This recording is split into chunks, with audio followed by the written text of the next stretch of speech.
Happening? We are rolling on the hedge. Yay! Okay. Geeda Searfoorce, welcome to The Wrong Side of the Hedge. Thank you. I am so excited to have you here, dude.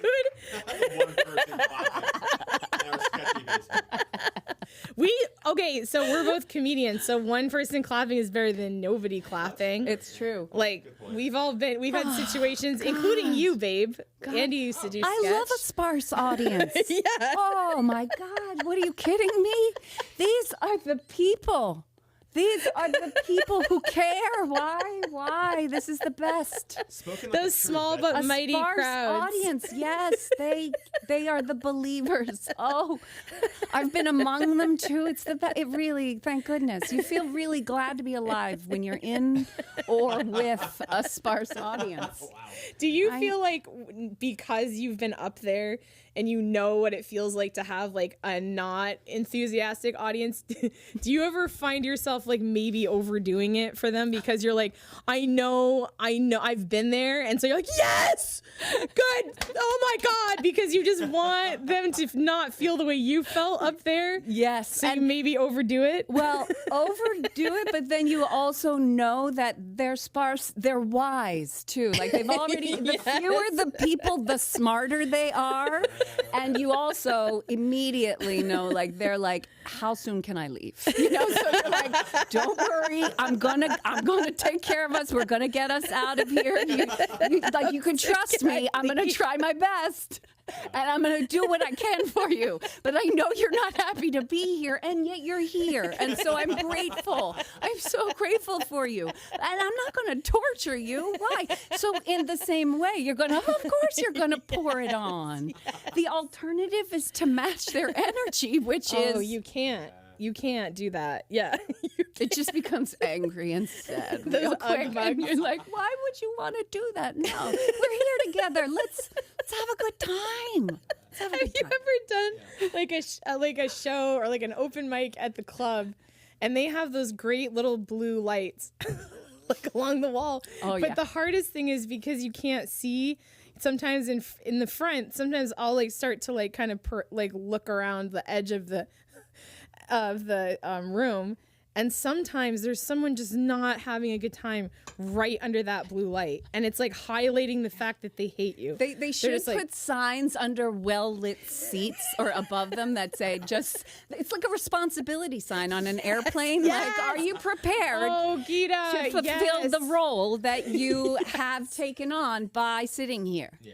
You will be visible to the people on stage and in some ways are aligned with them. You're performing with them. You know, the people who can be seen more easily, they're part of the show, whether or not they know it, you know, That's and they have really an effect on it. So let's have a good time. Remember and why I'm we're picturing here? as they're saying this, they're still doing the airplane hands. Like, you are under the light.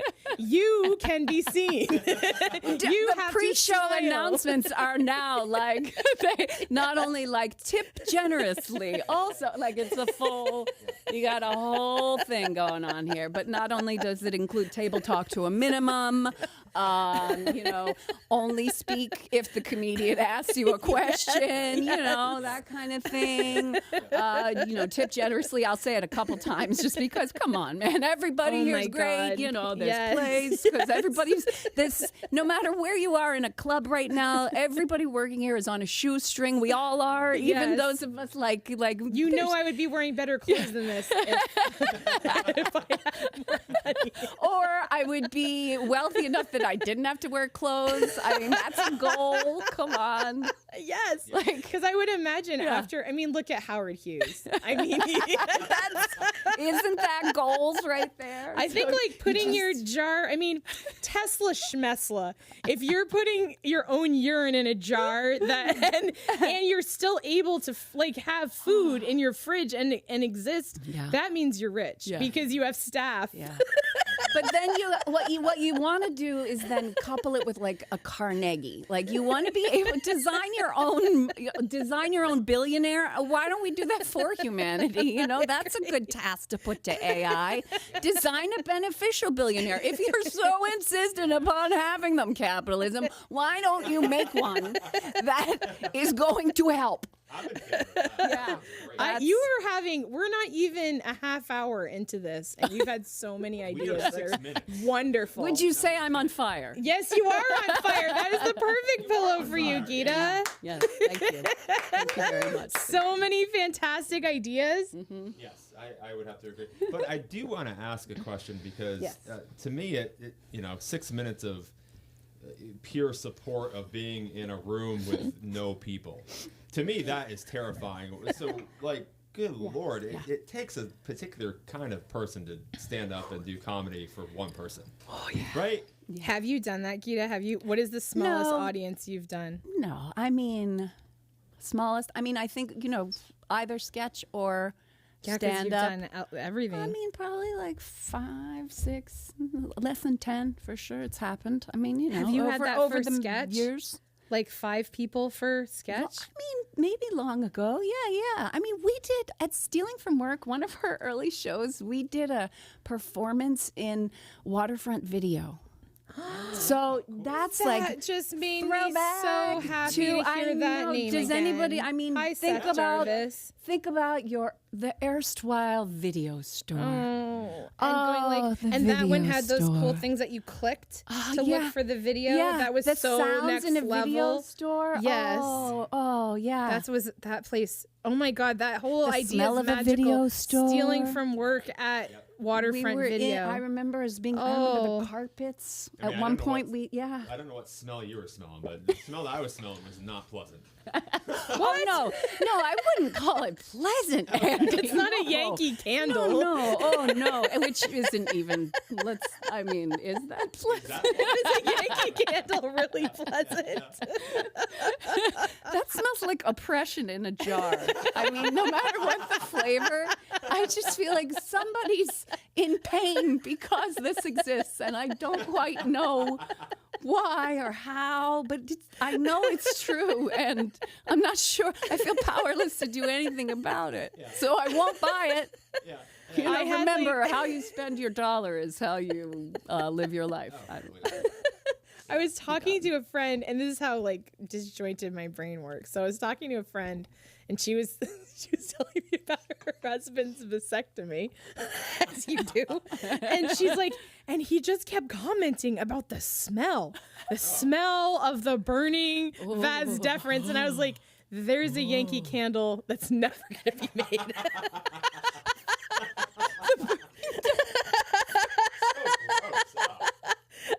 Oh my God! Vasectomy by Yankee Candle. Or like that's a ride at a middle-aged theme park. It's called the Burning Vas Deferens. Like, And you're it's like a haunted house struggling to get out before it ends. Yeah, it's like a guillotine at the end, and nobody understands it. And somehow it's reversible. Yes, it goes in reverse. Like the Oh my God. You're like, oh, they're reversing. Yeah. They're reversing. But the meanwhile, vasectomy. I will argue it's better than going on years and years of hormones, to prevent agree. childbirth. I'm just saying, let's talk about effect, cause and effect. All right. We all got it bad. It's very hard all over. Everybody has to pay in some way. And Yes, I agree with that. Kind of talking about Yeah. the mass suffering. Oh God, we were. A very uplifting topic. I know, but, And then Geeda, we were like, okay, like Geeda's coming. Come on. yeah. No, let's sit down and have a conversation while there's a genocide happening. Yeah, I mean, while we're actively I know. financing unjust killing of mass groups of people. And I'm sorry. Yeah, we're not going to. It's I know. good that we're on this side of the hedge right now. This is I know. safe. Who knows what's gonna bust down the other side of it, though? The right God. side of it. Good I mean, if Lord. this is the wrong side, then I'll stay on the wrong side. That's what I'm saying. Then I don't want to be right. right. If this is the wrong side of the hedge, then I don't want to be right. Yeah, we're very lucky. That was your promo. That's for you right there. That was beautiful. Now we've got to take what Geeda said and put it in a remix, and like that'll be our theme. Right here. Right there. Yeah, I can put it in the board. Yeah. Okay, so All right. Geeda, when I always have to know everyone's origin story. Okay. Or origin story. Origin. I like to My say it. orifice story. We could do that too. I mean, we've got time. Were you a funny kid growing up? Oh, no. What were you like? Oh what my was little God. Geeda like? Little Geeda was, I grew up the youngest of three. Okay. I and the only girl. So I had two older brothers. My eldest brother was 4 years older than me. My second oldest brother is 1 year older than me. Oh, like Irish twins. Well, in an interesting way, in that my parents were older when they had me, because they were married in 1959, and they thought they would have a family. They tried.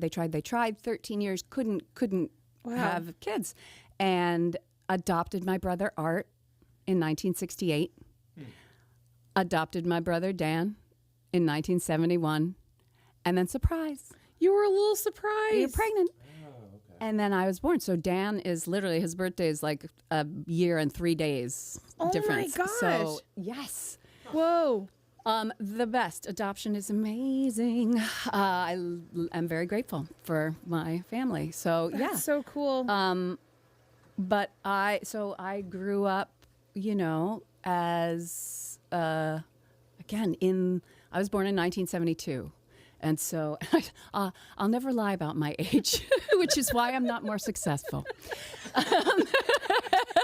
And that's the only reason. So yeah, it was the time when I grew up, the 70s, 80s. Oh my God, you had so many good things. In that Oh my time. God, so many good things. So many. You realize now that we're in what is this, like third wave anti-feminism, that the time when I was born, what was happening, like how the ERA was squashed, and how culture and society, there's so much there's a lot of eye-opening that happens, as we grow, as we age, and middle age is continually oh my God, I didn't think of it like that. Yeah.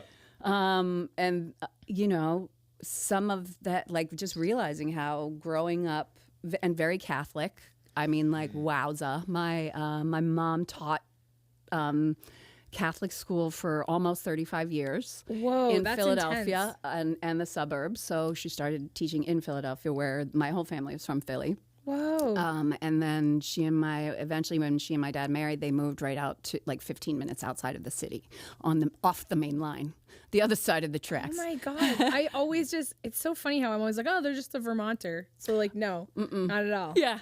Oh, wow. No, yeah. I grew up just outside of Philly, and, we would be in Philly frequently, and it was what a time to be there, because I remember distinctly the move bombing happening. It's also this is such a strange, the last part of the 20th century and early part of the 21st in Yeah. what? And a lot of refrains in culture and society and some of them magnificent, and some of them what the fuck? Yeah. This is the racism refrain in a totally different, Who knew that was going to come back as strong did. as it did, It's too. always been happening, but just Right. the way that it is making itself heard, the rhythm of the song is changing, or whatever, however you want to extend that metaphor. But it's, but anyway, also sexism, this is part of I think this is all. I just want to remind you, you asked me, were you a funny kid? I'm not sure how many questions you wanted to address This today. is how this is going to, this is why I love doing Well, this. let me tell you, Meredith. The first time I told a joke, It was a bomb. Oh my God, you sound like Lucy when she was right at the end, like Lucille Ball, and she was trying so hard to make like a comeback, and she was just like still doing her little cry, but it was all cigarette. He was like, like yeah, just like it was so sad. Oh man. Okay, continue. And there is no anyway. like, don't worry, just keep talking. Okay, so one of the first jokes that I really remember hearing, I was little, way too little, and we were at a family party. I think it was holidays, and the joke was, why do women wear makeup and perfume? Why do they? I would actually just really like to know. Why does that happen? Because they're ugly and they smell bad. Jesus Christ. Okay. Wow. It's a funny joke. I mean, come on. Because they're ugly and they smell. Oh, man. Oh, yeah. I was too little to hear it and appreciate the nuance. Oh my God. But growing up in the 70s and 80s and then 90s as a woman in America, like what? And in the world, but yeah, oh my God, like and just, those industries were believing huge it, like, then. and like you Yeah. said, like just generally speaking, the like the fact that like the general way you were brought up was in service to others, full stop. Yes. Like, and that's yes. beautiful, and it's good, and this is what's a fucker of it, because that is beautiful and it is wonderful to love and serve, and yes, but the like, you are not part of this equation. Yeah. Which was so endemic, and also hearing like far off in the distance. Remember, this was very Catholic, I remember the principal of my grade school, Saints Coleman John Newman, in Bryn Mawr, Pennsylvania. That is a name. Yeah, that is a name. Oh my God. It was a merged school. That was the beginning of no the. kidding. It's the beginning of the Dang. great convulsing in Catholic education. I have so many theories. Again, how long do we have? Oh my God! I had Keep it quick. a penny for my thoughts. I'd be a millionaire. Just ask the Beastie Boys. I don't know. But that was just that's how it was, and also knowing that there's like a balance that is out there, but like how like when I pulled up and like just how do people live? Like I really every day I feel like for a really long time. Maybe it's adulting, or maybe I feel like for so long in my life I've had a like I just don't quite. How do people do this? Like, Does meanwhile, anyone put their life head is on their pillow and amazing. feel like I did? Yeah. This was a good. Like I did it today. Like Yeah. I nailed today. Yeah. Like, I don't know if anyone ever does that. But you do, like the moments you have with your children, or like Yes. with like a loving relationship, or you're like, oh, like, or like something you're working on, something like where you feel the, you know that's like, oh yeah, it can be done. But the like, that's where it just feels like realizing that there's that nuance is very hard to, or the balance yeah. is very hard to come by, especially as we are, generally speaking, as women, not really encouraged to think of our lives as our own. Yeah. Yeah. And also knowing that men feel that too. Men and boys do feel that, yes. And like, Yeah. I mean, it is true. We all have it in some way. There's a feeling of lack, and that is what is fueling everything. Yeah. Hard. Well, and it was there were so many reasons I was so excited to have you on today. And one of them was just, oh my God. Like, so then you have just the basic human thing, and then you have the female thing, and then you have the parenting thing, and then you have the mothering thing, which is like, and I was actually told by somebody when I had my kids, oh, well, now you have to put your life on the back burner now. Like your life has to be them. And for a while it really has to be, because they're tiny and they can't do anything. But it's always so inspiring and makes me just feel so happy when I see other women out there who have families that are just like, yeah, that's also a big part of me, but that's not all I am. I'm not just somebody's mom. I'm not just somebody's significant other. I'm not just somebody's partner. I'm a creative entity, and this is a huge part of me. And if I don't feed this, if I don't take time for this, then I'm going to kind of lose it. Yeah. Oh, absolutely. It's essential. It's not a luxury. It can't be an add-on. It can't be an a la carte item to your life. Like, oh, maybe I'll have a hobby. It's not. It's like it's part of how you are able to be in the world fully. Yeah. For everyone and for everyone in here. Yeah. 100%. Yeah.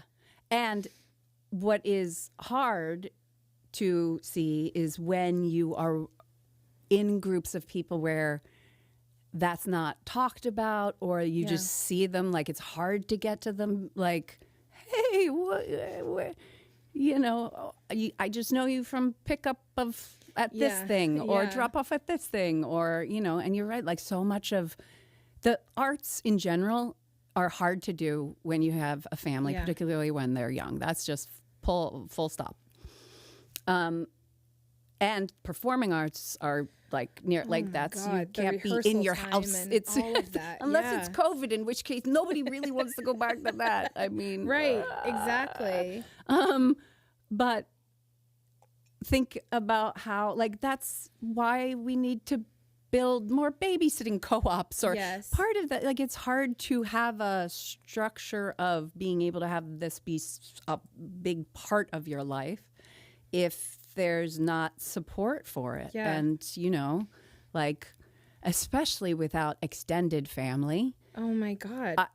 Oh my God. Yes. I just felt so incredibly lucky that I had a partner that saw me slipping into, like, your whole focus is the kids. This isn't like you're turning into somebody that I didn't marry, or this isn't really you.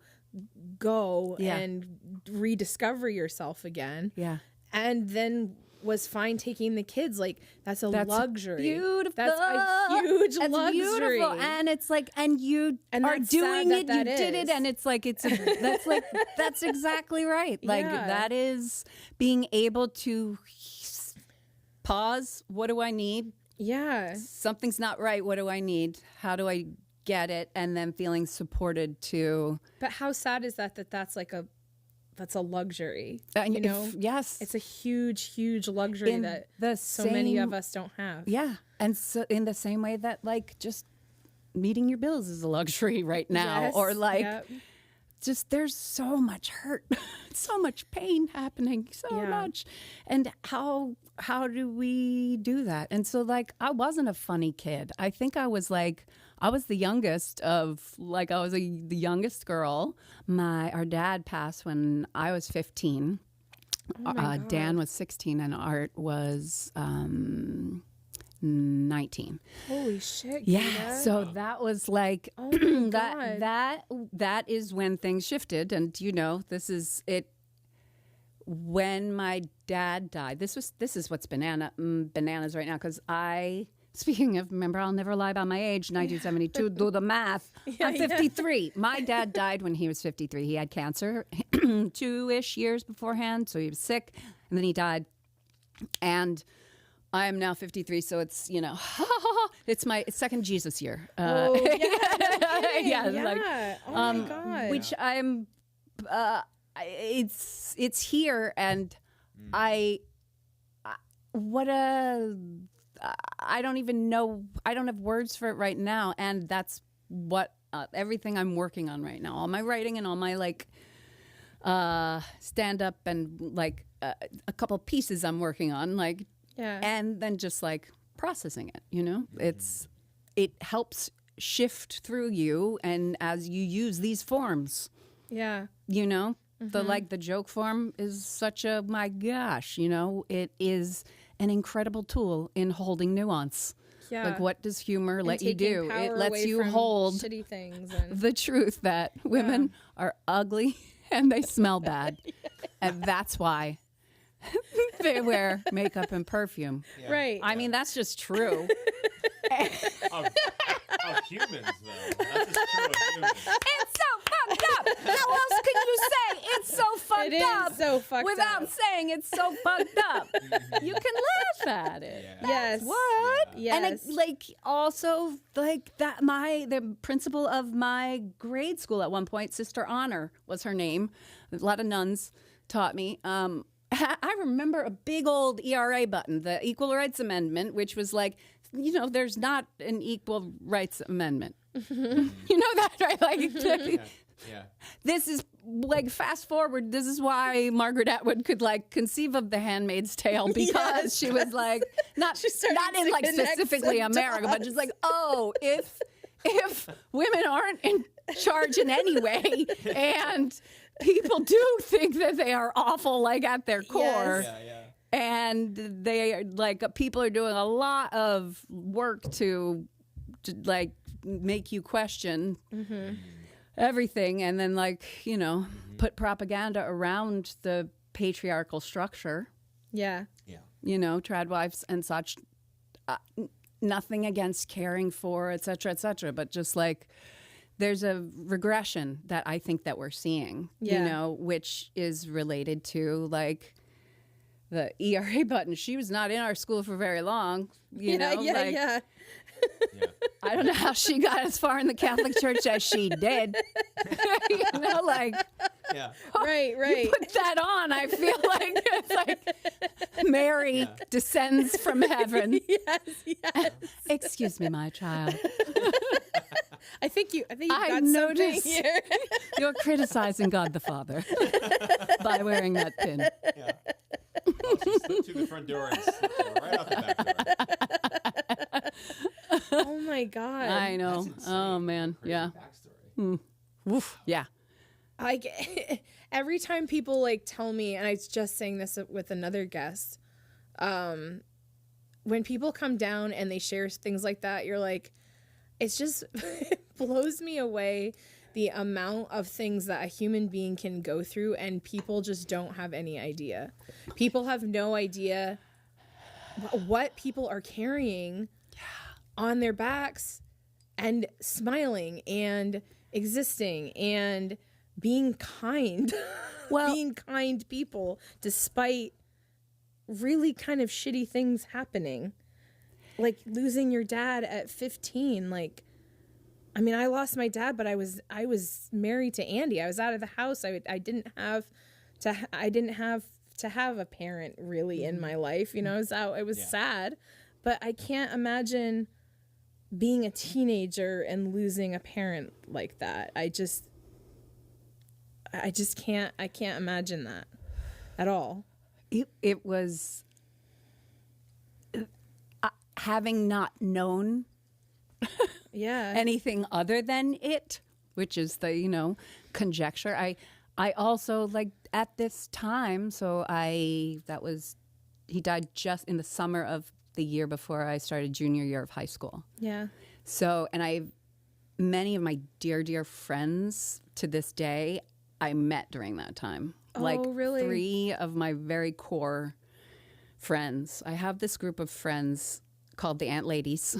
The Ant Ladies. We're the Ant Ladies because I we love this name already. all of our children are like, we're not aunts to each other's children, but we're the Ant Ladies. Ant Lady, Okay. I'm Aunt Lady Geeda to Riley and that's Henry, and cute. you know, and Aunt Lady Gabby and Aunt Lady how Nicole, cute is Aunt that? I Lady love Amy. that. Like we have a number of us Ant Ladies. So, you know, if you think about like, oh, if I were to start like roving around and doing good vigilante group of people, what would it be? It would be like a van of grandmas. You know what I mean? Like you roll into town and you just fix shit up and help people out, and then you roll out. Yes, exactly. Yes. It's like, you spend time with a van of grandmas. Who wouldn't want to do that? I know, it Regardless actually of your sounds pretty gender. awesome. Just come on. Yeah. Fucking older women are fucking awesome. I agree. May 100%. we be them, I agree.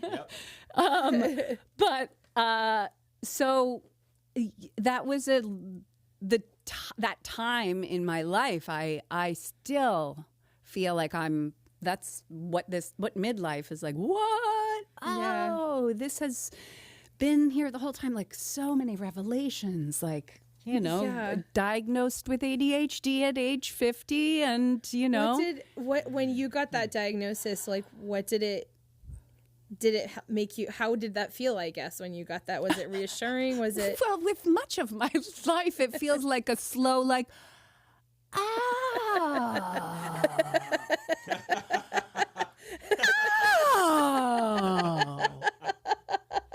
Huh. Yeah. Okay. Like that's right. But the slow that way down. We don't have the kind of time because then when you slow it way down, it gets scary. Because you're like, oh, because it's a lot coming at me, man. Do you look at things and you're like, oh, that's why that happened. That thing that I've been so shameful, felt shame many about. things. That's why that happened. Oh my God! In some ways, it feels like, oh, thank God! Yes, it's not a moral failure. It's executive functioning. I'm not a total fucking asshole. Yes, partially. Also, hold on. Are you exempting yourself from all blame here? Wait. But then just and then slow it way the fuck down. So, and then you're just like, I'm still. It's taking me a while to unpack this. What are we, in year 3? I don't know. Jury's still out if it's a good thing or a bad thing. No, knowing is half the battle, if you believe G.I. Joe. That son of a bitch owes me $350,000. I don't know why. That joke would make more sense if the number were attached to something. He sold me arms. Oh, God. I'm glad for what a fucking ride, because it has been, speaking of my eldest brother being on his own roller coaster, had always been. And so this in conjunction with that, in the ensuing 3 years in diagnosis, was oh, this is why, because hormones are changing. Which is I don't care. Turn it off right now if you don't want to hear what I have to say about hormones. We've all got them. We've all got them. You think I'm a woman comedian talking about hormones? We've all got them. Okay? Don't start this conversation about that's why we don't want to put a woman in the White House. Her hands on that red button. What if it's that time of the month? No. What the fuck do you know about male hormones? Do you think they're doing any much better of a job? Their hands are near red buttons. And the red buttons. Let history speak Those for hands itself. are near. Men have done not that great of a job. Yeah. Anyway, hormones, man. Hormones are real shit. And there are a couple big times in our lives when we have spikes and shit goes crazy with hormones. Once is when you're in your 15-ish years, when you have a major death in your family. And then, at midlife, when you have, my mom died when I was 38. So that's also, it was pre-hormone shift, but I had... I had my eldest was 2.5-ish, And then to lose your biological family as you're starting your own. And you're like, oh, there goes, this was supposed to be a grandmother situation, and that's not what's happening. The only way I Jesus, console Geeda. myself with that piece is oh my God, deep love for them. I am grateful for two things. One is that I am grateful my mother never had to live through COVID. That would have driven her batshit. It would have it would have been hard, and you know what I mean. Yeah. And also that she could doesn't have to live with the fact that I'm not baptizing her grandchildren in the Catholic Church. Did you see any Or any lightning church. bolts or anything? Have you had any weird Lightning can strike things me at happen any time. in your life? Oh, Are we safe in this basement? What's on the other side of this hedge? We don't want to know. No. We don't want to know. This thing has just gotten higher and higher as the weeks have gone by. Oh my God. I love it. With that much though, do you find it easy to gosh, I'm sorry. I got No, you do. Hey, whatever you. I just and that's just really sad. I love you, and I hope this is okay. That I'm Of course it is. Like I used to have like huge boxes of Kleenex down here because I get emotional all the time now. You guys keep talking. No, in my, I really do. In my type 5 right now, I say like to the kids, I'm like, I'm living midlife like an open wound, so you don't have to. Okay, there's going to just a be lot, research dude. about whatever this is, but like I think the levels are getting better. It's definitely better now. Do you Hormones, just long man. for consistency after Yes. after that? And I feel like that's what is amazing. I'm beginning to see the other side of midlife. Not like, I mean, yeah, like if you really did the numbers, is this midlife? Am I going to We're all living a longer, $1.06? man. Thank Come you, on. babe. No. But I can see the freedom, I can't give a shit about unimportant shit anymore. And I'm not gonna even I don't know, you have to figure out, pick your battles is not the right phrase to use, but it is the closest that feels like that is the most, it's a common denominator that people could easily I don't know what it is, what the language is, but I don't do there will be things where I'll be like, do I have to have an opinion about that?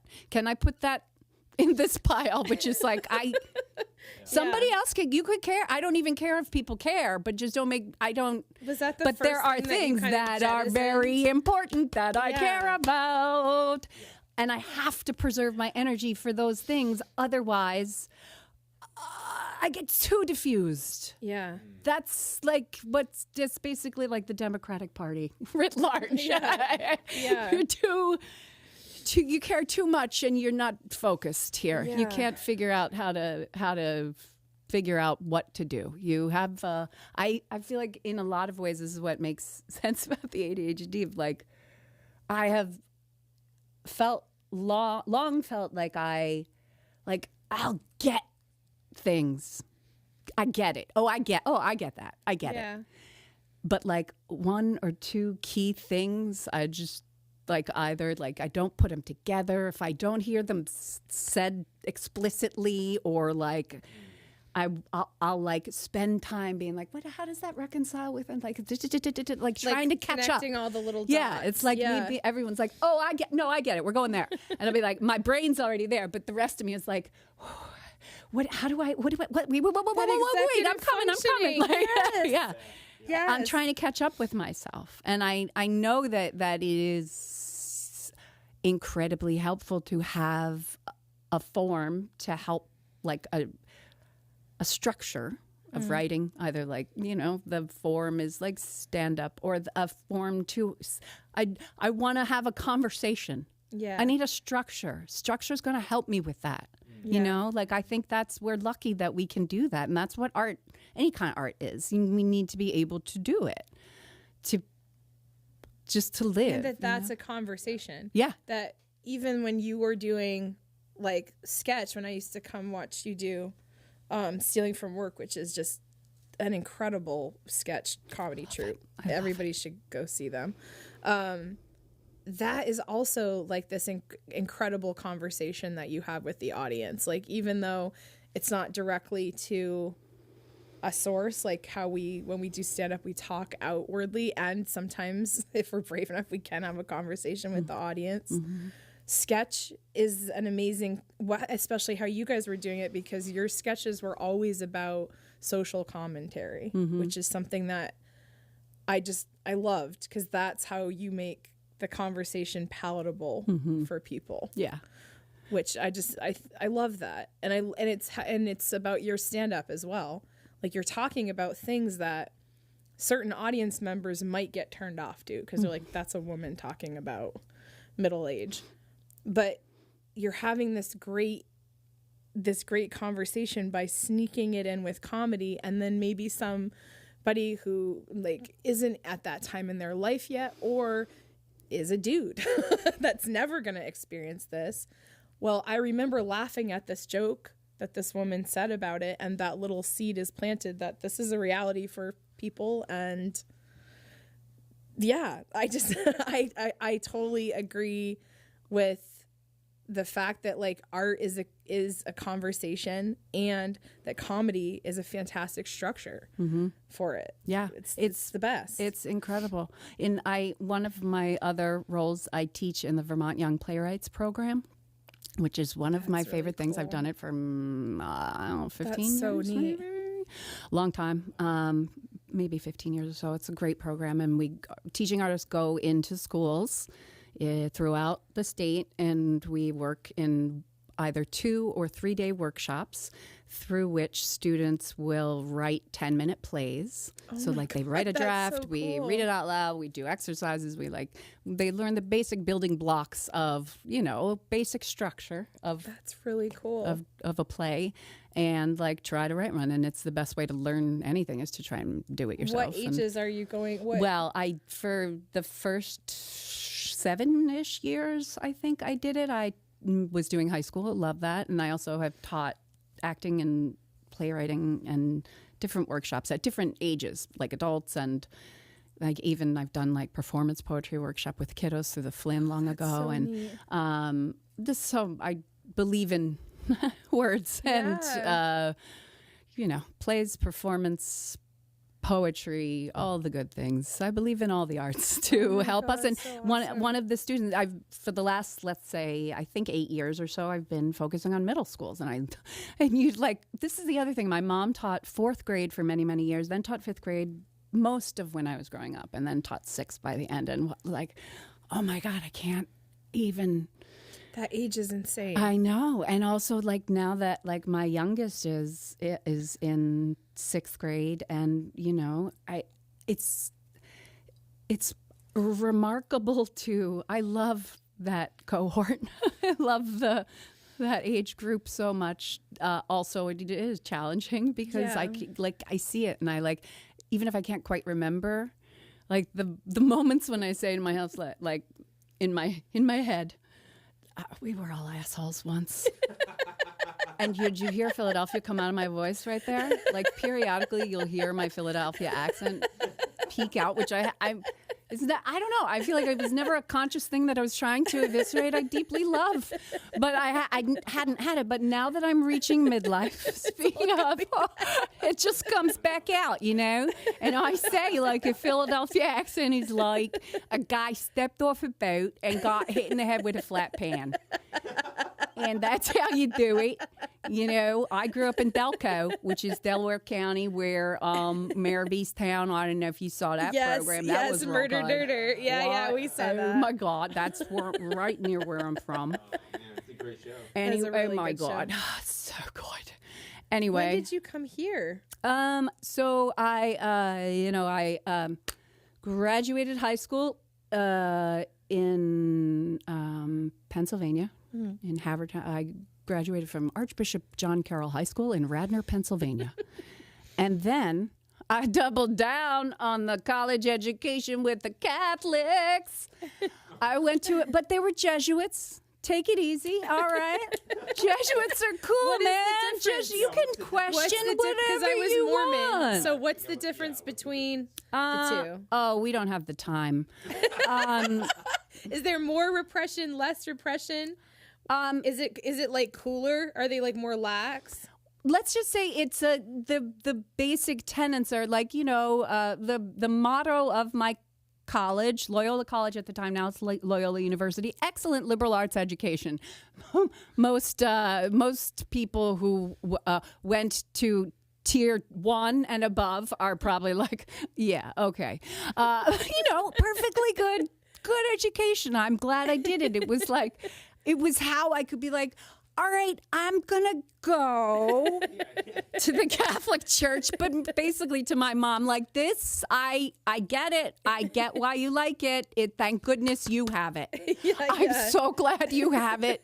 It's yours. You've made it your own. It's beautiful. You keep it. Yay.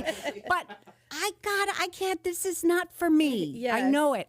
And I know that's scary to everybody, but I don't know what to tell you. I just know that. I know it's a no for me. My soul will it's a no be for me. fine. Yeah.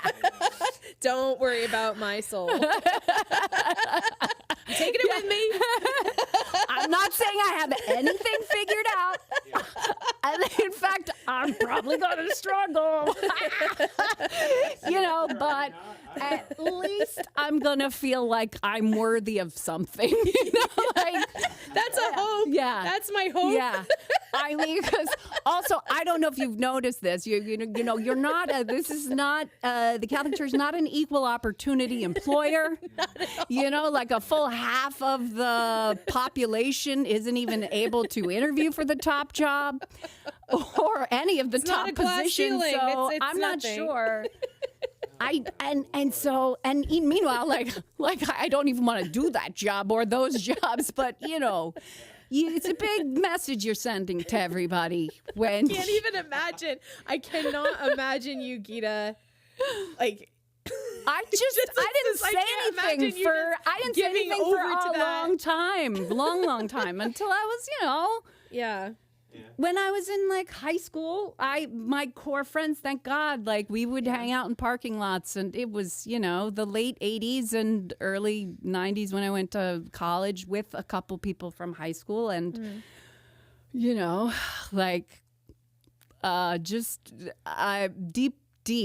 deep love. They're like my family in a way, but it was like was just myself, and also love for my family, but my family, my given name was Krista. Oh, I know. I can't see that. I know. And it was spelled Christ with an A. Of course Krista, it was. the German way. My dad was half Irish, half German. My mom was 100% Polish. Wow. So, there, whatever jokes you want to make. I have a number of jokes about that. But my mom wanted to name me Allegra. Really?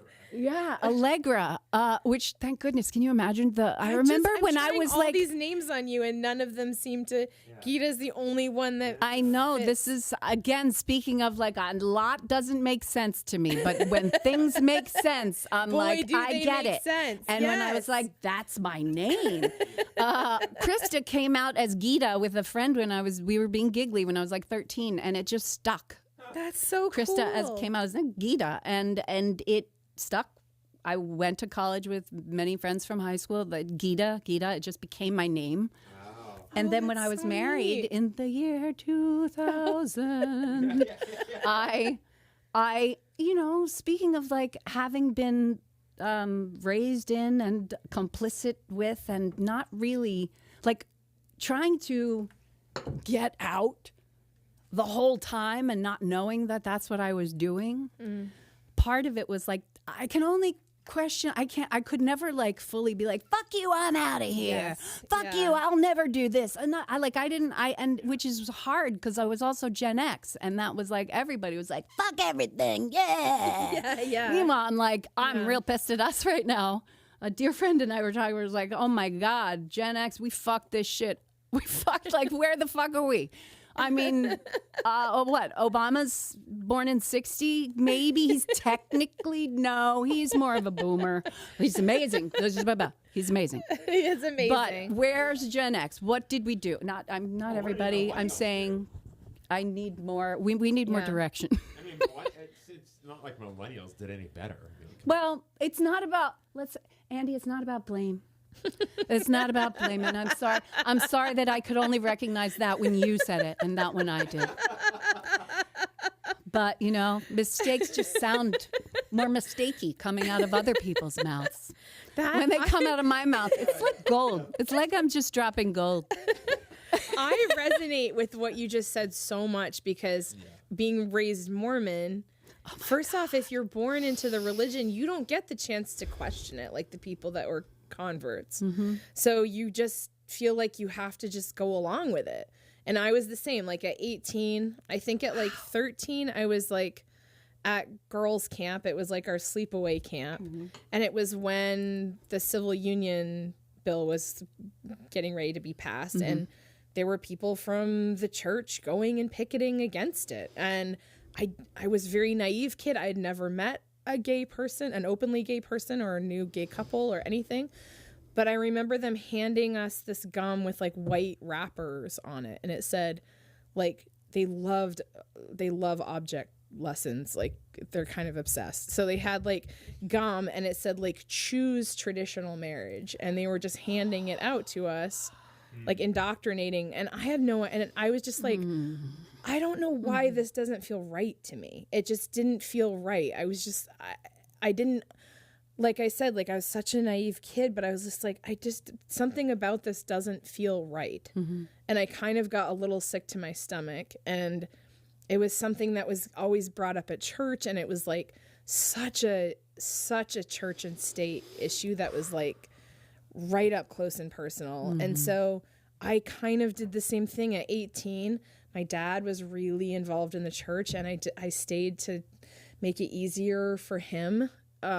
Because I loved him and I didn't want to have some big discussion with him and break his heart openly. So I did. I just, at 18, I kind of like snuck out and I didn't like call the church and say, take my name off the roll. I no longer, like we have missionaries that show up here, but I'm like, it's not, and it's never going to be. So I totally understand that where you're just like at that age, you're like, this isn't making me feel peaceful. Yeah. This is making other people feel peaceful and awesome. That's great. But this is not bringing peace to me. Yeah. At all. Yeah. It's so funny. I grew up in the 80s and I don't know if you remember the Moonies. Yes. They're having a resurgence. Are you kidding me? The little hippo guys. Oh my God. Yes, they're all over Barnes and Noble. They're having a huge. What does that mean? The Moonies? Is that what they are? They're the little guys. Don't they look like little hippos? No, I know who you mean. No, good for them. The Mummenschanz? Yes, welcome them back. Yeah, there's those little weird little hippo characters. I don't know. I don't even okay, it's not what you're talking about. I shouldn't even be talking about them because it feels like a thing that doesn't feel real, but I know it was. What was it? My mother, it was like a quote unquote that cult. It's a cult, Krista. Oh, it was another religion. Mom. It was another group. She was very worried I would be abducted by and indoctrinated into a cult. Oh, okay. She had a lot of fears, my mother. I love my mother. Love her forever and ever and ever ever. Love her. I do mean that. Right. And I was continually doing a balance of like, again, this way of thinking, not for me. Not for me. But cool for you. It looks great on totally you when cool you for keep you. it just like, don't hurt people. And don't judge people. You see, that's where I'm not loving that thing. I don't think that's... It's the judgment. Yes. It's the judgment. I don't know. But meanwhile, I was like, you're in a cult, okay? You are in, if anyone here is in a cult, it is you. And I'm not even saying that the Catholic Church, a lot of people have that experience with it. I'm not saying that is the intention in the in the most loving intentions. Like I see oh my God, speaking of loving, like the older ladies and how they look. But I never wanted to ever say, fuck you, Mom. I got married in the Catholic Church because I was like, you know what? At the end of the day, we're going to get what we want, which is to be married to each other. Yeah. This is kind of like, I see this as like my wedding gift to my mother, you know? Yes. And like, because I don't care about it. I will draw my lines. I'll set my boundaries. Yes. No communion, that kind of Yeah. thing. I'm not going to offer a bouquet of flowers to the statue of the Virgin Mother. That's a thing that's a thing. My I mother didn't know was that very you did disappointed that I would not lay a bouquet of flowers in front of the statue What of is that the supposed Virgin to Mother. be? What is that supposed to? What is the idea of that? Because she is your example Okay. as you take on this role of wife be a and virgin? then hopefully mother. okay.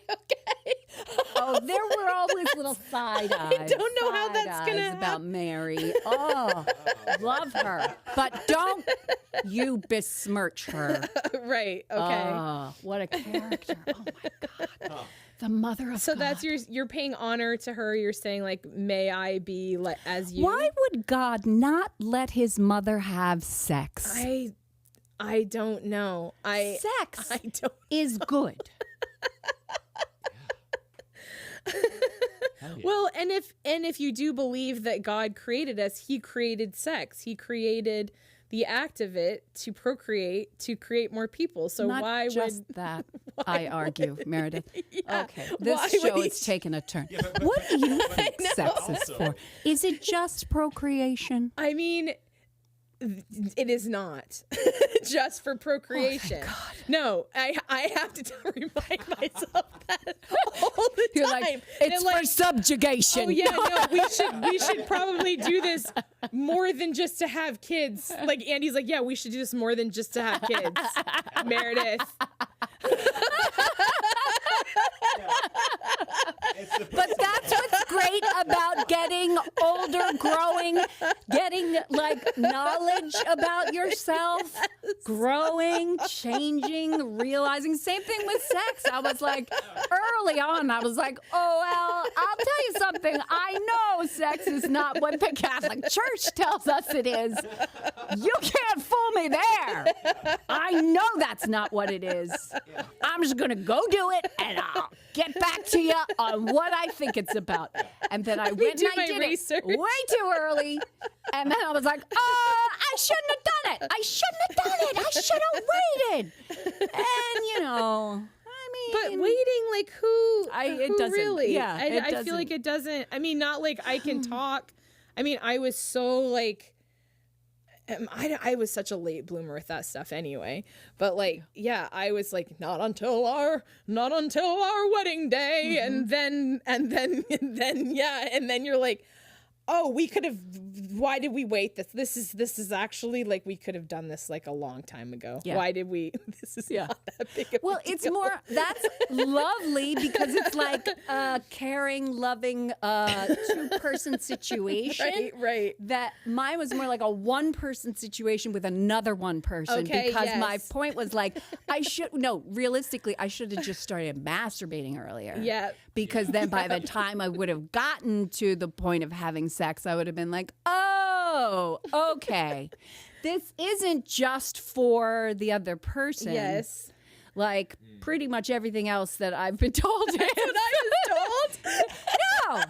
No. Like it's just so confusing. So confusing. I read this thing that they were like, well, it was this book that my therapist recommended. And this analogy was so cool. They were like, okay, so let's say you're having dinner. And it was supposed to be about how women think that sex is just like for the man or for your, partner to, get off. And you're just kind of the hole that allows it to happen. And she's like, okay, Vessel. so I the believe vessel, the thank elegant you. word is vessel. I like the double syllable word way better. And she was like, Although whole works. oh, Hole. We'll get them every time. fire in the hole. Come over here, hole. Wow, my God, it sounds just like our wedding night. You're right. Get over here, hole. So spot on. I was like, I've never been more turned on. Perfectly spot on.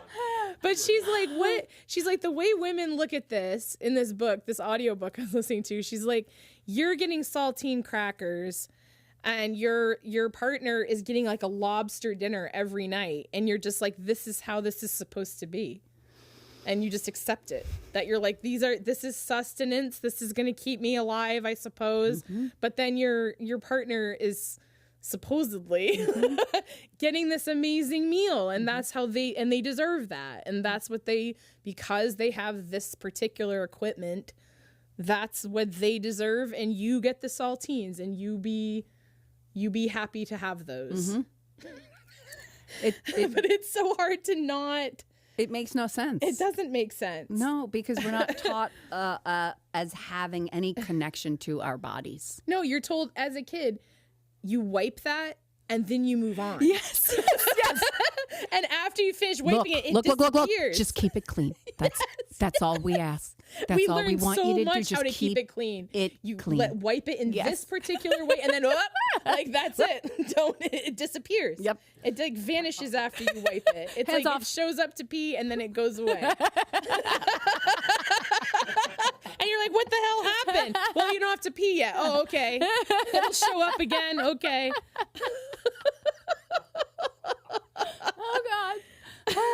Like even in the summer when like I remember as a kid, you know, like you get a little itchy down there. You're like, I can't. Don't touch. I can't do anything down there. I'm just gonna have to like go up to a tree and go, okay, like now I've scratched it. I didn't touch it. The tree touched it, and I was coughing. That's what happened. I will like straight up for real. I don't even, speaking of like, I don't give a shit anymore, man. I really don't. Just come at me anytime. I'll tell you anything. This is perfect. I'm living life like an open wound, just like I said. We haven't But even. really, I for haven't my even own figured out detriment. How the fuck Again. we got to Vermont, dude? We I know. gone on Okay. a journey. All right. But I don't want. Okay, not you like don't I'm want saying to. we need to talk about that. We will Obviously, get there. I just feel want to bad. say that when I first started masturbating, you know, I mean, this was not just like touching and being like, oh, what is that feeling?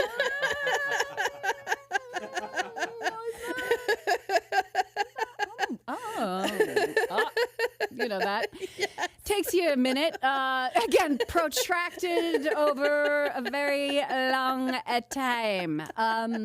Like I'm not seeing Jesus in the corner anymore. Now tell me again how the Holy Spirit is involved, because you said that. You said the words, the Holy Spirit is part of sex. Even when I got married, my mother, this is why she was very upset that I did not. You've been having orgies this whole time. I know. I was like, what? Just think about that. Yeah. So okay, we didn't have that. They didn't tell us that the Holy Spirit was involved in that. I mean, we assumed he was just hanging out watching. I think he likes to watch. no, I was told the Holy Spirit is part of your marriage. It's not just the two of you. Yikes. Yikes. That's terrifying. And I was like, I don't think Dad thought of it like that, you know, and he's not here to discuss it anymore. Are you sure? Yeah. Are you sure? This is not like the Moonies didn't get you. Like they didn't like when they handed around the basket at church last week and like you put your hand in to give money and they weren't like, I got news for you, you're part of the cult now. The Holy Spirit has bought everything. I don't know what they did to you, but this does not sound true. It sounds creepy. Yeah. And there's another thing I like to do is I like to diagnose my dead relatives. Well, you might as well. Why Winters not? are long. Why not? Because they tried their best. They really did. They loved me, and they loved God. They loved much. our family. They did, and they loved God. Anyway, how I got to Vermont. That was amazing. I graduated high school. I went to Loyola College in Baltimore, Maryland, which is now Loyola University. I changed my major several times. It was mainly, again, remember, I was like, I really wanted to go to New York, and I was like, I can't shoot, like, she doesn't even want me to go an hour and a half away to Baltimore. And like, I mean, you know. Yeah. But it was like a safe enough step out. And then after I graduated, I worked as, you know, I waited tables for a year to save money. And then I moved up to New York. And, you know, Krista, what are you doing? You know, oh my goodness. Like like Sodom and Gomorrah. It's man. more that like, oh, I'll go see a Broadway show. Like, she's a complicated woman. Like, I grew up on show tunes. Like, my dad loved to sing. He was Frank Sinatra, you know, but like, you know, in the choir. And we go there for fun. We don't live there. Yeah. Like, was that kind of how she was? It was just like, it's too dangerous. Like, she was very fearful. She saw Speaking Mean of the, like, Streets, too many times. I now... It was, remember, coming out of the 80s, pretty much every city in America. I mean, May 13th, 1985, the MOVE bombing in Philadelphia, we watched it on TV from the suburbs. Like, that's 15 minutes that way. That's scary. The city just set on fire an entire city block, and people, several of my uncles were like Philadelphia cops, Philadelphia firemen. Like, it was American cities, you know. This is when Jane Jacobs, the urban planning. I'm not gonna, you know. This is when like it was rough times. We're not necessarily not in that right now. Like small cities, like this is a shift in a lot of ways, but it is like the bellows of history. Like, how are you going to live, people? Are you going to be kind to each other? What are you going to do? How are you going to live in spaces? Where are you going to live? How are you going to do this? Yeah. What are you going to do when the machines come? Yeah. And they are coming. They're already here. Yeah, they are already here. Oh my God. I don't know. Maybe we're not gonna do that. We're not going into that wormhole yet. Yeah, we don't need to do that. I mean, we could. You were a fun person to go into wormholes with. God. I will say that. I'll go into Geeda. any wormhole with it. I know. Like, it's because they're all so much fun. And I could, I'm just imagining us like linking arm in arm, like Wizard of Oz style, just like skipping down rabbit holes together. Imagine. I could easily do that with you. And in this one, the flying monkeys all teach math. I went down a wormhole the other day and I was in it for a while. It was the ethical, I can't talk. How ethical are Mexican jumping beans? I was down there in that wormhole for 3 hours. And I still don't know. I still have no closure. That's what we have to be comfortable with, especially now that there's so much piled up inside of us that is like, and so much access to is that information. good? Is that bad? Yes. There's some good there, but there's some bad there, or like a lot of the shit that we're like, if you like had to unpeel the layers of I don't know, pick anything, like the casual sexism, casual racism that you grew up with, or the like things that things that are just all. You have to just start putting blinders on and going, look at that cute rabbit. Like, look at that little squirrel. Isn't it but you don't cool want to, because you're like, that's part of what this is like, to be able to like at least consider letting it out, you know? I was saying, when I teach playwriting this past year, middle school, this is why I love middle schoolers. One of the middle schoolers in a workshop in the for Gens, this student was part of the class, part of the workshop, but had a support person with them.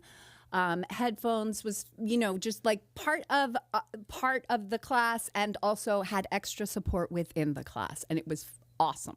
I love and that. At one point, like, this person was like, you know, just periodically like saying things, and it was magnificent to be able to be in this workshop and to have the space of like how we're all in space together without like just to flow with it, you know. And at one point she said,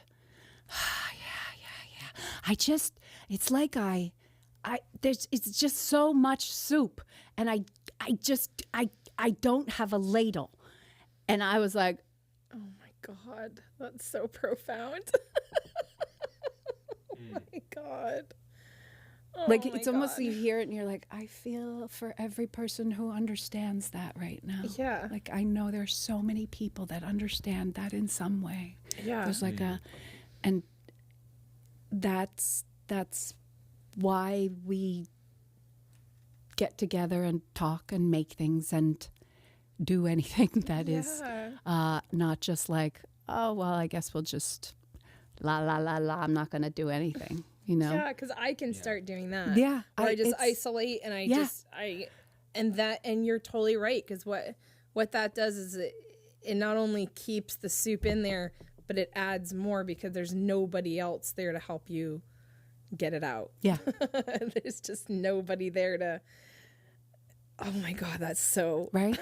That's and then thinking true. like that, like we're talking, Yeah. I say this all the time, and like my stealing from work people are like that. I'm the most annoying voice at any of our first reads because I'm like, I love the structure of this scene. You know, like they're like, oh, Geeda, love there's a structure whore, you know, She's like a structure whore. for structure. Your porn would be like, tell me about the structure. Tell me about it. But I love it when people fuck with it, you know? Like, oh, give me the Alipo laboratory. Like, let's pretend there's no letter E. Let's use that structure. Like, oh, wow, that's... Yeah. Because what would happen if we turn this all upside down? It's part of it. I need guardrails, Yes. any kind of structure, and the like enough guidance, and then freedom, but not enough knowing wiggle how room. yet to ask for it. Remember, I'm only on year 3 of this diagnosis that I've literally had my entire life, and I'm just processing several things that went down when I was like in 8th grade, 15 years That's ago. what I'm thinking, like it must color all of your childhood memories. What?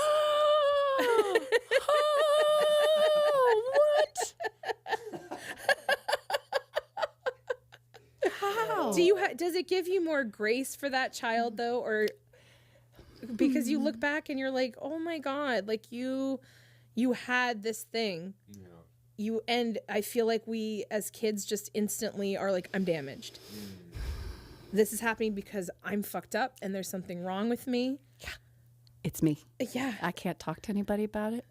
Yeah. Like, yeah. I can't. And it's me. I'm running out of the room when I was 3 years old from my eldest brother. And I can't run to anybody. Yeah. Because I have to deal with this. So I'm going to shut the fuck up, and I'm going to do great. I'm going to be, meanwhile, like, what is, okay. Yeah. I'm going to get there. I'm going to live. Yep. There are going to be great things. They're going to be, and I'm going to also unknowingly build these workarounds. Yes. And the workarounds I've built are now at midlife. I'm like, oh, that's not really helpful. Yes. Especially if I would like to thrive. Oh, interesting. Huh. Yes. Okay. Yep. But you have to, I remember like this lady that talked to me because I was like kind of shitting on myself for some of the things that I had done because I was just, my brain had been out to lunch for 43 years. And she was like, if your brain hadn't done that, you would be dead. That's what she said. And so you have to like honor those little things that we did as kids. And like another lady's like, oh, it's kind of like the Hulk. Like the Hulk was taking care of his friends, but he smashes everything up. And that's like, but he's helping you. He's there to help you. But now as a middle-aged person, you're like, thank you, but I've got this now. Thank you, Hulk. I need you. Ruth Bader Ginsburg now. Yes. Can you send her out? I need like someone with precision now. We don't need as much brawn. Though I think it might come in handy in the coming year. And he's just there going, Yeah, he's like, It's like huge and like Hulk want to help. Hulk want to help. like this is heart surgery, dude. Yeah. Heart surgery. Like I need someone who can just be focused. Yeah. You know, just some focus. Just, yeah. And dexterity. I don't think you have. Your hands are always like this, dude. Have you ever even tried to hold a pencil? Like you have no. You can't change that law. You can't hold a scalpel, man. You I wouldn't hate to be tell able you. to fill out the dual identification on the federal government website. Your Even when thumbs you are buy too the big. Facebook hands, they're like yeah, this. you'd break the never has his computer, hands buddy. You can't submit your thank yay you. on that bill. Yay, ERA. All genders are equal. I'm literally picturing you talking to him, standing here and he's just like, It's like, okay. okay, Hulk will help sometime soon, huh? Hulk will wait. Hulk will wait. You're like, dude, when I go to that rage room in 5 minutes, you are on. Have a blast. One of my teacher friends yesterday said, this past weekend, I did a lot of rage gardening. And I was like, oh, tell me more. That weeding, that has to just be it was mad like weeding. hacking out a clump of a dead thing that was, and then like breaking up the clod with a mallet. Oh, so it's not smashing. There's no mess. You don't have to worry about getting hurt. actually, You I just see that. pound on dirt.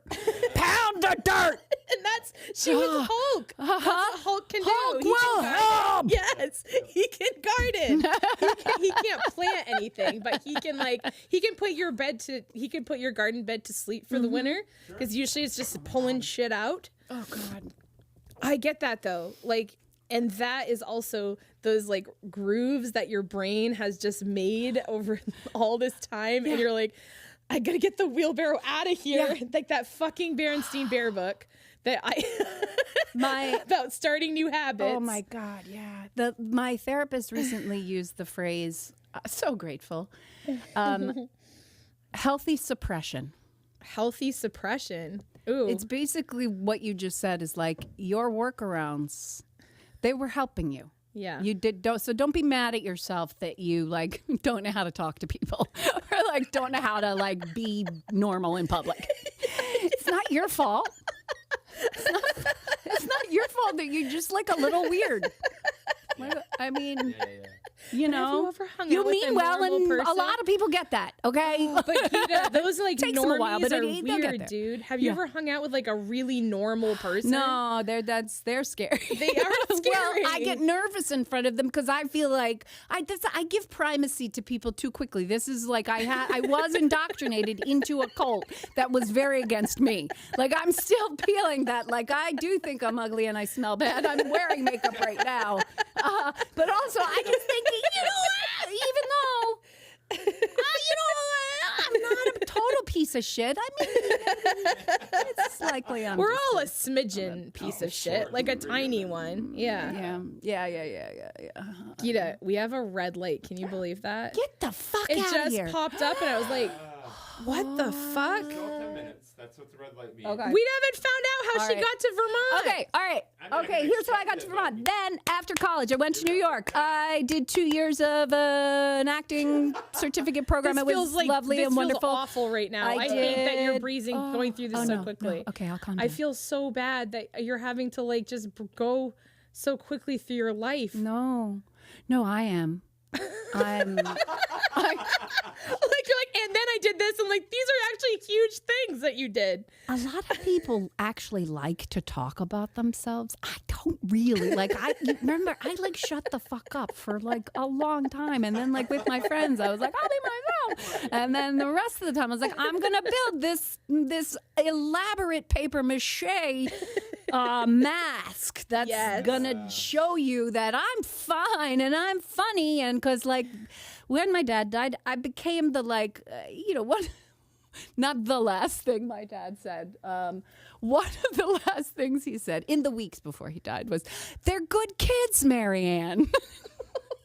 It's my dear, my having mom to was like, reassure her. it was probably like, kids, clean the house. Like she was overrun, all the, the stress. And like I became over time, like the sense of humor to be able to like, this is how I'm going to get out of here. Hey, Ma, look up here. This is funny, isn't it? I'm going to tell you an inappropriate joke that's going to make you blush and say this phrase. This is a refrain in my household. Krista, do you have to?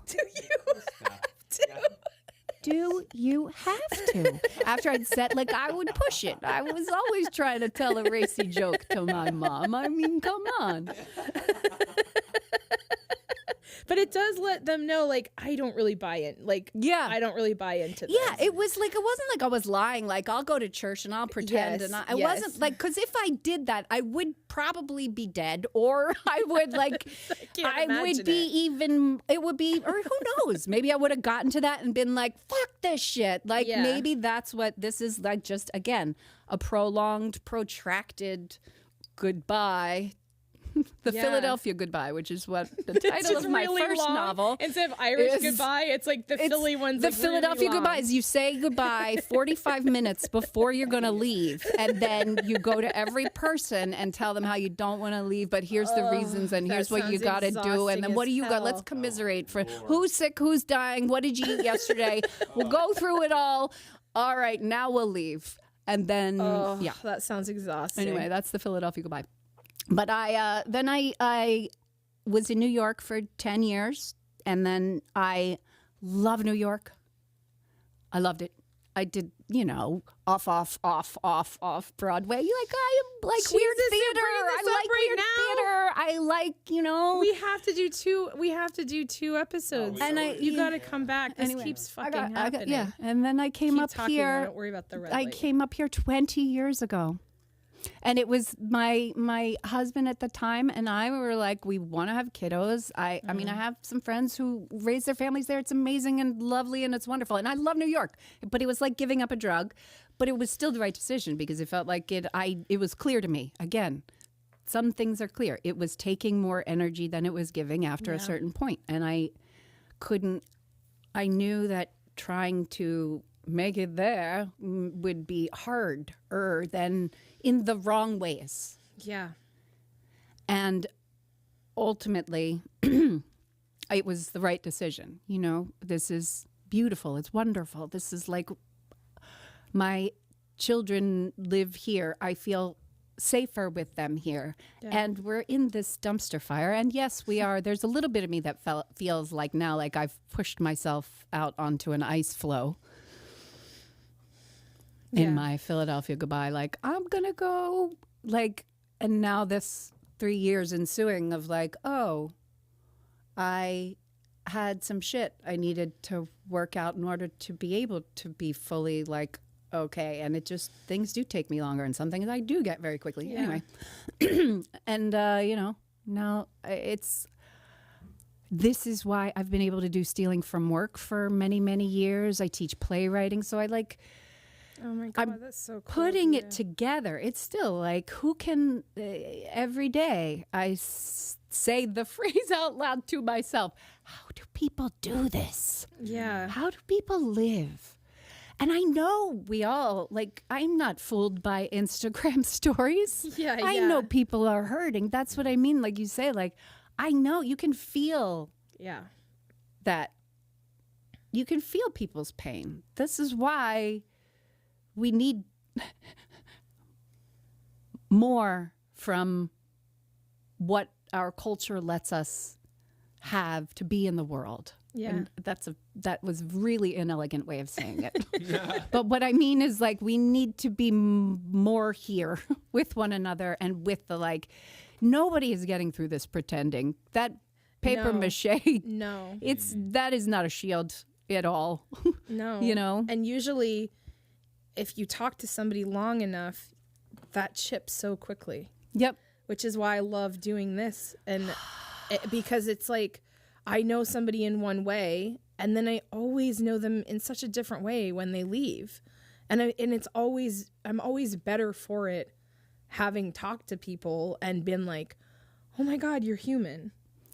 Which you're is human. Like, I love your stand-up. I love you. Every time I see you, I like leave your presence feeling like oxygen has come through my body. That's really sweet. No. Awesome! really I made Meredith cry. Ding, ding, ding, ding, ding, ding, That's ding. really sweet. Give her a prize. What is it I am going to? Snotty tissue. Not a big But deal. I feel the same way about when I see you, because you're just like, oh my God, like we're doing it. We are doing it. Like all of us of this age and all of us in this stage in our life, like even the dudes, like holy shit, like we're doing it. Like it's awesome to see the young comedians. It's awesome to see the young artists, but like I listened to that. I never thought I would be a fan of that Radioactive song by Imagine Dragons. I always used to think it was so cheesy, but I recently just started listening to it more. Yeah. And I was on my bike on the Ty Hall Trail, and that song came on, and I was looking at all of the older people on that trail. Yeah. Running, and I'm like, this song is for these people, because you have so much stacked against you as you get older. You have the perceptions of younger people that look at you. You have the perceptions of society in general, and then your gender also, like whatever gender you identify as. But fuck, like that idea of just getting older, and especially as a woman, just getting more and more invisible. And like there were these like incredible women out on the Ty Hall Trail hauling their fucking ass down it. And you're like, dude, this song is for you guys because you have so much stacked against you, including your physical body. And you're out there just fucking doing it. And you're not saying I'm at this age, I just should be old and just like retire and just be like sitting in front of my television the whole time. Like they're out there busting their ass and being in the world and being part of the world. And so that's why I get so excited when I see you and I see Chris Caswell and I see Alex Hudson and I see all of these amazing people in Mary Beth. I'm like, oh my God, this is just, you're out here in the world. You're like, you're not shrinking into the background, which is, I think, what happens to so many of us. And so I feel the same way about you. It makes me so happy, and I'm so happy that you started doing stand-up, because we also need more women up there telling their stories. We need more people of every kind. Every different voice needs to be up there talking, and it just makes me really happy. And I'm so happy that you came today, and I was so excited to have you here because I knew you would have all these mind-blowing things to say. And I'm just really happy to be in the comedy community with you. Like, a lot. Likewise. I started doing stand-up because coming through the pandemic, I was hitting the points that when anyone who has struggled has been like, I'm at a wall. I don't know. I got to do. Yeah. And I was like, I got to scare the shit out of myself in a safe way. And that's the safe way. And that's the scariest thing I've ever done as a person, as a, performer, certainly. And part of it is like, you have to just make mistakes. You have to, you have to, it gives you so much though, to be able to come off, to live through it. Like my biggest bombs have already paid for themselves. Yeah. Yep. Oh goodness. Cringy. Yes. Oh, yes. Whoa. And that 5 minutes and I feels so lived long. through that. Yep. Oh, okay. I lived through that, Yeah. But also part of it is it's the alchemy of I have a structure of and it's not this is the type of joke that's like, here's the setup and it's about like playing with rhythms. It's like the structure of like funny is the only structure. Yeah. And that's like, you try different things, but it is like you fall down, you make mistakes in public where you can live through that, which is like not how we were taught to live. And I was raised under, not only in a society, but in a religion that was like, there's one way. Yes. And if you do it wrong, hell. Yes. For all of eternity. Yes. Does this make sense to anyone? Really, does this make sense? Why would this be again, a God that doesn't let his mother have sex, Yes. who also allows this shit to happen? Yeah. I don't think this is, I get the feeling there's a different, maybe we could do something about this, all right? I don't think maybe this structure's going to be good, you know? You like, I'm sorry, I don't want to, I was in the pro-life club when I was a junior in high school. And I remember my father had just died that summer. And I remember, and my favorite math teacher, the like person who made me love math, the only person with whom I've ever loved math, really, like maybe like, but I hate it, you know? Yeah. But like, that's hard to get high schoolers to like math. And he was the president of the club and he was, yay. And he was so great man, wonderful family, like so sweet. And I remember being at the only protest I ever went to. And I was like, speaking of the like, you don't know until you're like, oh, I didn't think this through. Yeah. What the fuck am I? No, this is not right. I'm going to go in the back of this and walk away. And then I'm never coming back here again. And also, I say that and I'm like, I think I had to go to another meeting or two before I was like, you know, like this is the like, how do you get out? So this is safe enough to say no. Yeah. Yeah. Because if you have those people-pleasing tendencies too, you're like, I don't want to make them feel like what they're doing is wrong. Yeah. Yeah. I don't want them to question what they're doing, even though I don't like it. I don't want them to feel bad that they're doing this if I walk away. Yeah. Yeah. And that like the stand-up has not only helped me like fuck up in public in front of people, but also like, you know, ultimately it helps you be like, yeah, you know what, we're not bad kids. You know, like you could, this is how you start to raise kids. And you're like, how do you want to raise your kids? Like, oh yeah, I can raise them to do it. How am I going to do that when I got to fucking, you know, keep it going, keep the lights on, keep the like, boom, boom, boom, boom, boom. Responsibilities, man. Yeah. Oh my God. Completely.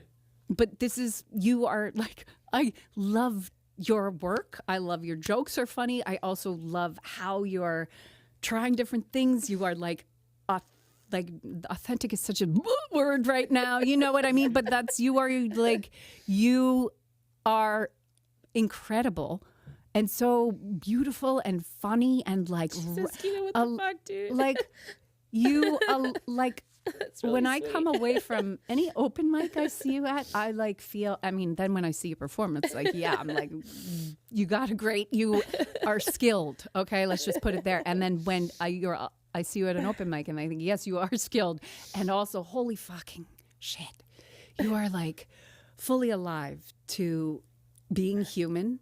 And you invite everyone around you to be here with you and for us to be together. You like you make it. You are true light on earth. And I am grateful. Oh my God. Okay. That. I get that. Oh my God. Just accept it. I made Meredith cry again. God, you made me cry so many freaking times down here, dude. All right. With that, this was an amazing chat. Thank you so much for coming to the wrong side of the hedge. Thank you. I never want to go back to the right side. I don't like it over there. Don't go to the right side of the hedge. Everything good.